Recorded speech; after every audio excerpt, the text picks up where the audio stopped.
Pour vos portails et garde-corps, faites le choix de Finalu Clos 2000. Votre spécialiste depuis plus de 25 ans, zone artisanale de la tannerie à Ancerville. Contactez-nous pour vos études et rénovations 03 29 75 22 25 ou sur clos2000.fr. Ouvert du lundi au vendredi et le samedi sur rendez-vous.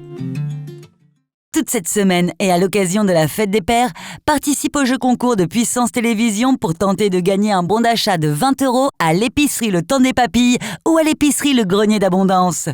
Alors joue dès maintenant sur puissancetélévision.fr et sur notre application mobile. Jeu organisé du 14 au 18 juin 2021. En partenariat avec Le Temps des Papilles à Saint-Dizier et Le Grenier d'Abondance à Vitry-le-François. La fin du port du masque annoncée, les réactions dans un instant. Les fouilles archéologiques se poursuivent à Saint-Dizier. Le projet de fusion des hôpitaux ne part pas aux oubliettes. Un concert de piano s'est tenu ce dimanche à Bar-le-Duc.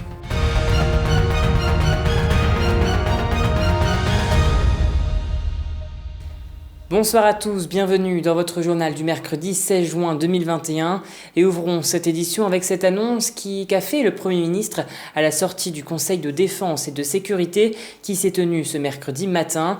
En effet, Jean Castex a évoqué la levée de l'obligation du port du masque en extérieur dès demain, ce jeudi, mais également la fin du couvre-feu dès ce dimanche. On l'écoute. La situation sanitaire de notre pays s'améliore et elle s'améliore même plus vite que nous l'avions espéré. Il est normal que nous ajustions nos mesures et certains éléments de notre calendrier tout en maintenant un haut niveau de vigilance au cours des prochaines semaines en cas d'évolution contraire. Le port du masque en extérieur ne sera donc plus obligatoire, sauf dans certaines circonstances.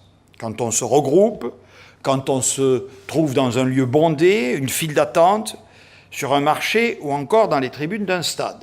Bien sûr, le port du masque restera obligatoire dans les lieux clos, notamment au travail, dans les commerces, dans les transports et dans tout lieu de rassemblement.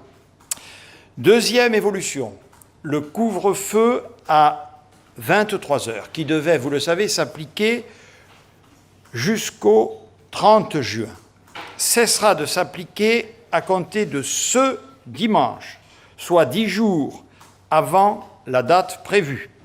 Les arrêtés préfectoraux qui régissent l'obligation du port du masque vont donc être modifiés dès demain. C'est donc un moment important qui a fait des heureux. En effet, cette levée de restrictions se fait grâce au faible taux de contamination du virus.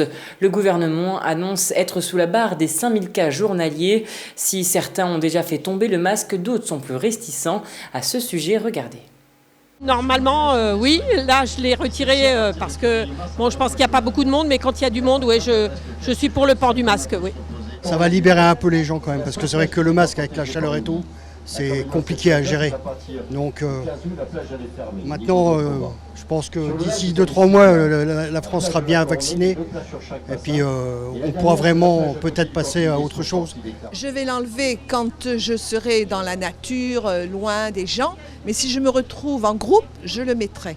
Par précaution, bien que je sois vaccinée. Parce que je ne sais pas si les personnes autour de moi le seront. Donc si moi je suis porteuse et que je leur donne parce qu'elles ne sont pas vaccinées, donc vaut mieux que je le porte. Et merci à Manon de Fontis et Nargis Boussaïd pour les images. Ce week-end se tiendront les journées européennes d'archéologie. Pour l'occasion, le site des fouilles du Crassé à Saint-Dizier va ouvrir ses portes.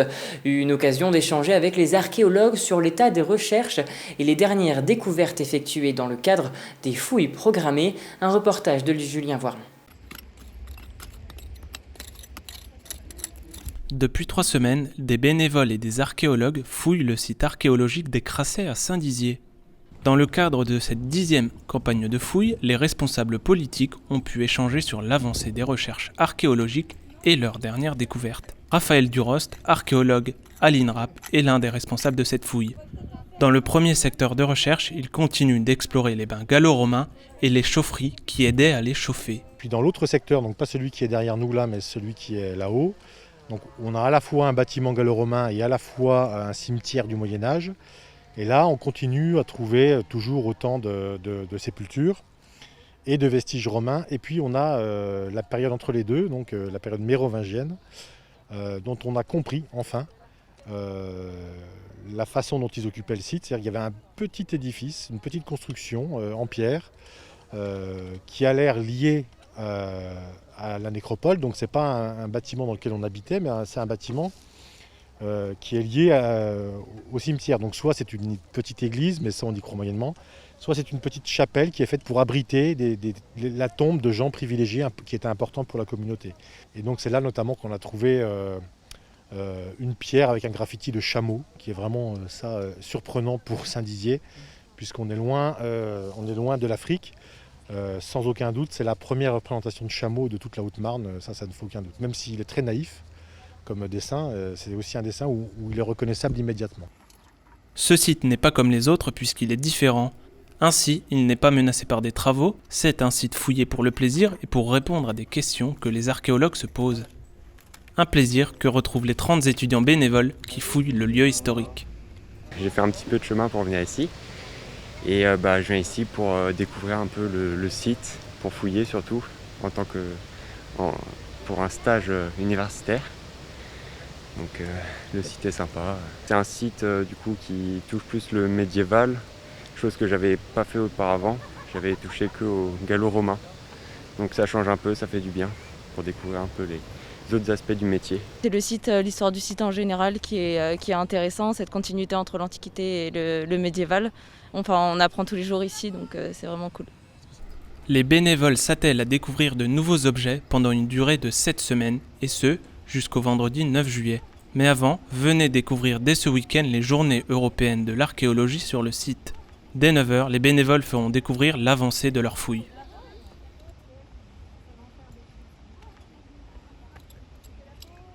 Et passons à présent à l'image du jour. La ville de Saint-Dizier a dévoilé le nouveau pump track qui verra le jour le long des berges de la Marne. Situé en contrebas de la passerelle du Deauville, ce tracé de 300 mètres proposera 4 niveaux de difficulté, de débutant à expert. Il sera opérationnel fin juillet. Hier, des manifestants se sont mobilisés devant l'école infirmier de Saint-Dizier contre le projet des fusions des hôpitaux de Saint-Dizier avec celui de la Haute-Marne, tandis que se tenait le conseil de surveillance dans cet établissement. Au total, 14 personnes ont pu voter ce projet, 8 voix contre la fusion et 6 voix pour. Un vote très serré donc qui ne permet pas cette fusion. Les syndicats estiment d'ailleurs une première victoire, comme on l'a vu dans votre journal d'hier. Et quant au groupement hospitalier de territoire Cœur Grand Est, il comprend ce positionnement mais n'oublie pas ce projet de fusion et a toujours espoir de le voir aboutir. On écoute à ce sujet Jérôme Goémine, directeur du groupement hospitalier de territoire. C'est la démocratie. C'est la démocratie qui s'exprime. Un conseil de surveillance, comme toute instance démocratique, c'est fait pour avoir des débats, c'est fait pour avoir des accords, avoir des désaccords. Et là, en l'espèce, il y a eu un vote défavorable, mais très serré. Nous comprenons le vote du conseil de surveillance, nous comprenons à la fois le vote de toutes les instances qui ont été favorables, quasiment toutes les instances médicales et soignantes des deux établissements. Donc cette ambition d'avoir une référence départementale, de renforcer les soins sur la Haute-Marne demeure. Et elle est partagée par le plus grand nombre. Toutefois, il faut qu'on entende les voix qui se sont exprimées hier, qui nous ont dit « Attention, nous sommes inquiets sur ce qui se passe dans le sud de la Haute-Marne. Nous sommes inquiets sur la santé mentale de manière générale. » Dans les prochaines semaines, l'objectif va être de se remettre autour de la table avec les élus, les représentants des usagers, les médecins, les soignants, pour ensemble améliorer ce projet de fusion, pour voir dans quelle mesure on peut le rendre acceptable et dans quel calendrier et avec quelle méthode. Mais le projet n'est pas abandonné. Ce dimanche s'est tenu le concert Le Voyage Magique à Bar-le-Duc. Afin de faire vivre la musique et montrer les progrès des enfants pianistes à leurs parents, cette professeure de piano a décidé d'inviter 3 familles pour se divertir le temps de quelques instants. Un reportage musical de Laura Bonnet. Un petit concert de piano s'est déroulé ce dimanche à Bar-le-Duc chez Nathalie Weitman. Cette professeure de piano venue de Paris et installée en Meuse depuis décembre a tenu à organiser cet événement pour ses élèves malgré les difficultés liées à la crise sanitaire.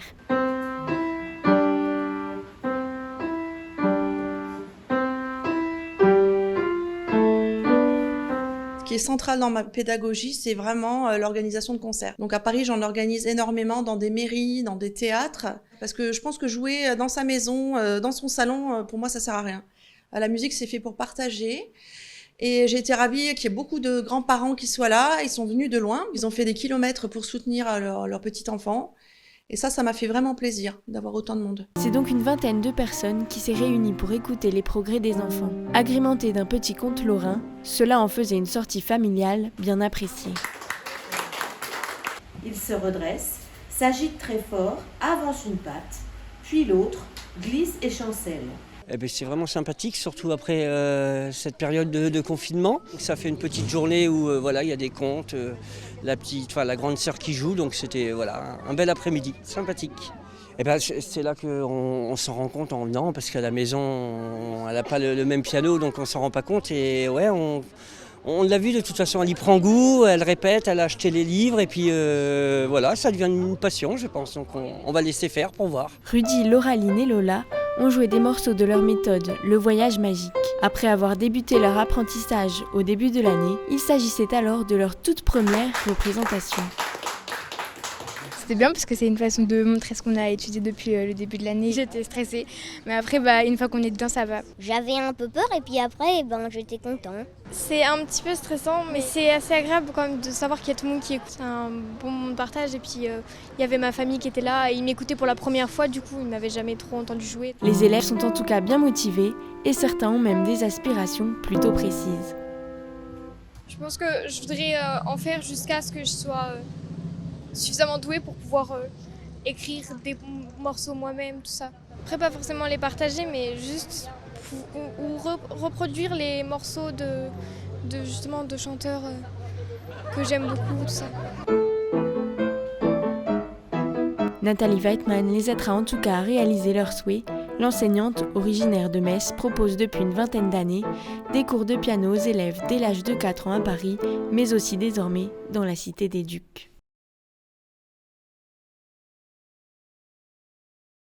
Et passons à présent aux élections régionales.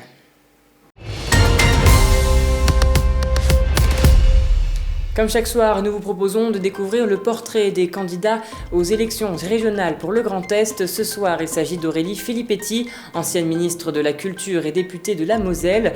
Elle vise donc la région avec sa liste L'Appel Inédit, suivie d'Eliane Romani, tête de liste du Rassemblement en Grand Est pour l'écologie et la justice sociale avec la liste Il est temps.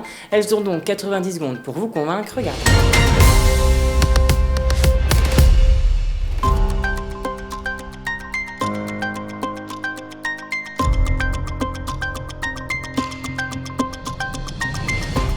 Bonjour à toutes, bonjour à tous. Je suis Aurélie Filippetti, je suis la tête de liste pour l'Appel Inédit pour les élections régionales.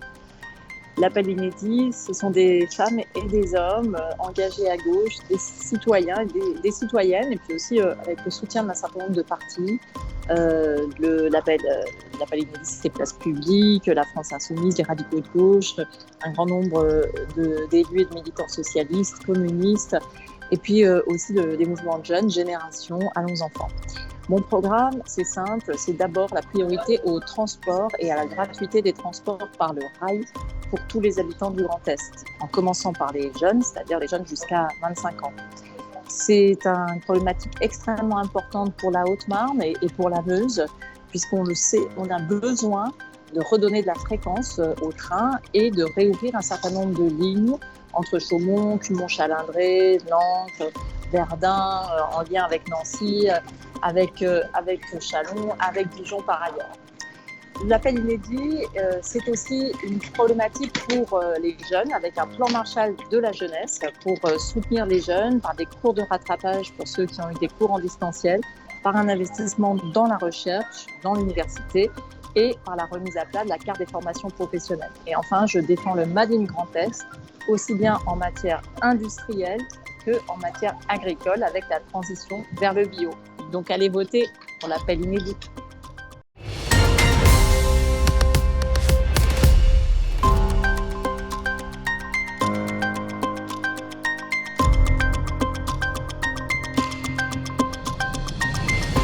Bonjour, nous sommes de plus en plus nombreux à savoir que le principal danger qui pèse sur nous et sur nos enfants, c'est le dérèglement climatique et la crise sociale. Nous sommes des millions à vouloir plus d'écologie dans la justice sociale. Notre projet, justement, c'est celui-là, celui de l'écologie et de la justice sociale. Nous avons la volonté de protéger la nature et le vivant, protéger notre santé. Nous avons la volonté d'améliorer les transports publics, d'accompagner la jeunesse pour qu'elle s'émancipe, qu'elle prenne toute sa place dans notre société. Nous voulons créer les emplois de demain et la formation qui l'accompagne. Mais maintenant, le 20 juin, vous pouvez vous aussi voter pour vos idées. Notre projet, c'est un projet d'avenir, un projet porteur d'espoir. On me dit quelquefois, mais c'est trop tard, l'extrême droite peut gagner. Je vous le dis, avec force et conviction, il n'est pas trop tard. Mais il est temps, c'est maintenant à vous de jouer. Allez voter, faites voter autour de vous, portez la voix de vos amis, faites des procurations. Nous pouvons gagner, il n'est pas trop tard, c'est maintenant à vous de jouer. Je suis allée dans la région, j'ai écouté, j'ai rencontré beaucoup de monde, j'ai entendu les colères, j'ai compris les doutes et j'ai rassemblé les espoirs. J'ai rassemblé les écologistes et la gauche. Eh bien, pour donner de la force à nos idées, maintenant, c'est le moment d'agir. Nous y sommes prêts, je suis prête. À vous de jouer.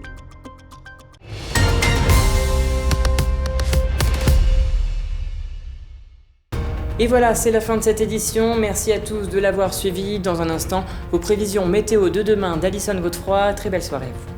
Toute l'actualité qui vous concerne, à voir et ou à revoir, dès maintenant sur puissancetélévision.fr et sur notre application mobile.